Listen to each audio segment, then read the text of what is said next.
A massive Ukrainian drone strike on the Russian capital overnight. According to Russian state media, defense forces intercepted more than 300 drones fired at Russia, with 91 of them specifically targeting the Moscow region. Officials say one person was killed and several others wounded. The attack unfolded just hours before critical talks between the US and Ukraine on ending the war with Russia. That meeting in Jeddah, Saudi Arabia, is set to begin in less than 2 hours.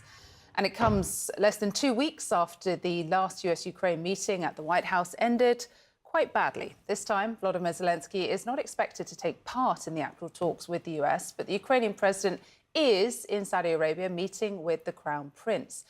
The top American diplomat says he wants to know what concessions Ukraine would be willing to make, adding that these talks will be key in determining whether the US will lift its pause on military aid and intelligence sharing.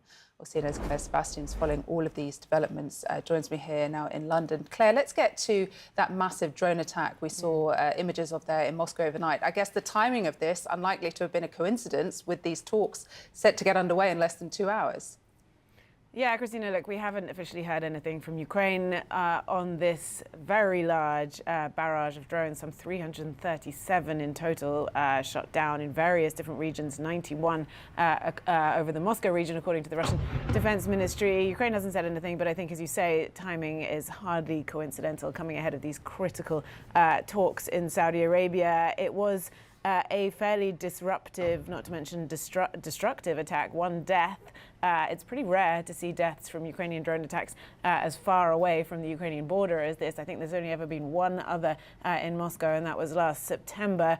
So definitely noteworthy disruption as well, with airport closures and delays to flights there. And I think this is potentially, from Ukraine, a way of sending a message. Their long-range drone program is something that has been homegrown, that has proven extremely effective in this war in terms of hitting Russian military sites, energy infrastructure, and of course, on several occasions, the capital itself, again, far beyond the border. They claim, as of now, according to the defense minister, to be the world's largest producer of tactical and strategic drones. So this is, to quote the US president, a card potentially that they can play in this war and in peace talks. And as I said, this is happening on this extremely critical day diplomatically. In terms of what these talks in Saudi Arabia today could bring in terms of a path to peace, I think the expectations have been lowered somewhat by the US side ahead of this. Marco Rubio, the US Secretary of State, saying that this is really more of an exploratory meeting, that the US will be in listening mode,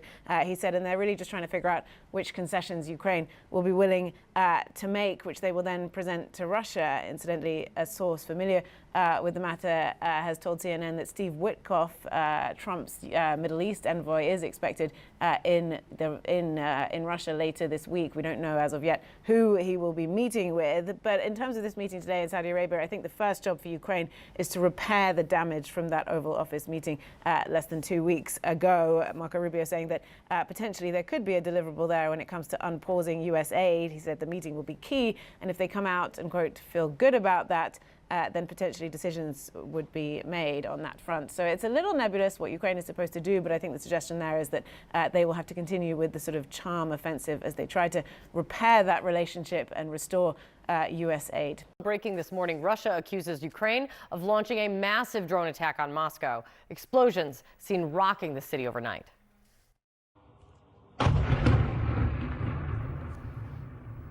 In all, Russia says more than 300 drones were fired, nearly 100 targeting Moscow, and 2 people were killed. In Ukraine, more than 30 people have been killed since last Friday. The war raging on as the possible peace talks finally resume. CNN's Elena Trina is standing by for us at the White House. Let's first go to Alex Marquardt in Jeddah, Saudi Arabia, for the latest from there. What are you hearing? What is the latest, Alex?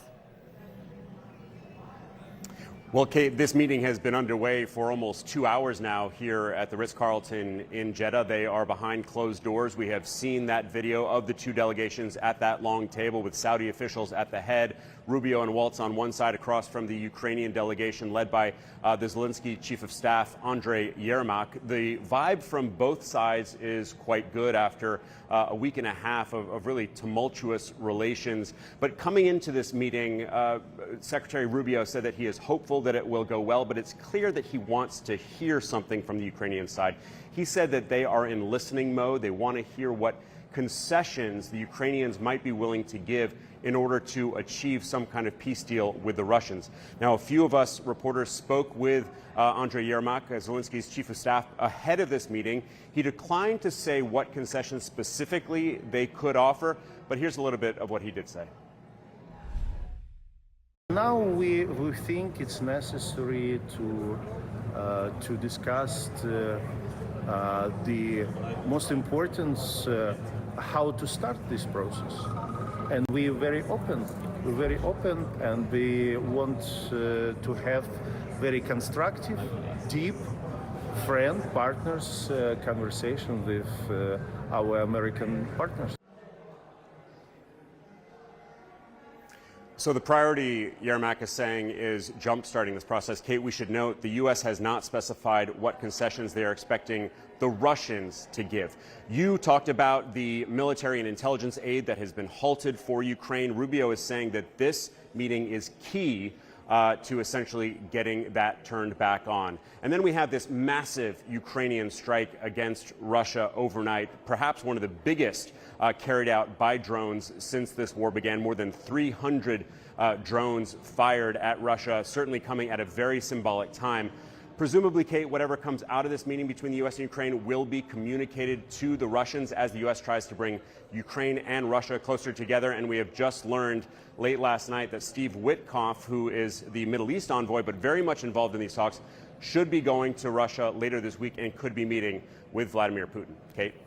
Yeah, I mean, really what you're encapsulating perfectly is just how critical this week may shape up to be when it comes to trying to find a peaceful end to this war. Alex, thank you so much. Alex is going to be standing by a lot to come out of Jeddah, but let's get over to the White House now. Elena Treen, as I mentioned, is standing by. Elena, what are you hearing from there this morning about all of this?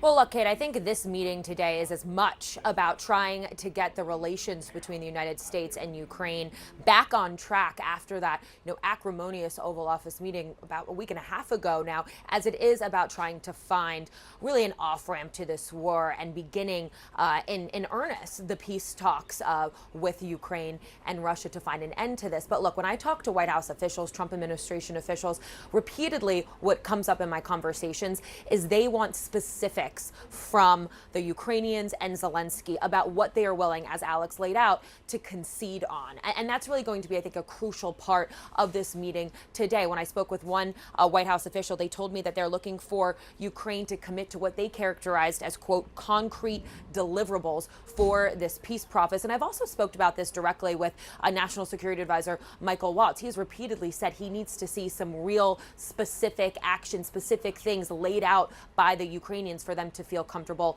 moving forward. Now, one thing just to keep in mind as well is just how fragile the relationship between President Donald Trump and Zelenskyy, the Ukrainian president, is at this moment. Yes, we know that the president and many White House officials felt they were happy with that letter that Zelenskyy sent the president last week, where he kind of laid out all of the things that they were looking for following that disastrous Oval Office meeting. But the president is still very wary of Zelenskyy. Just this weekend, he argued again that he believes Zelenskyy is not grateful for aid to the United States. So all of that kind of playing out in the background of this meeting. But again, I think so much of this is really trying to get them back on track of the relations as much as it is really trying to move forward with peace talks.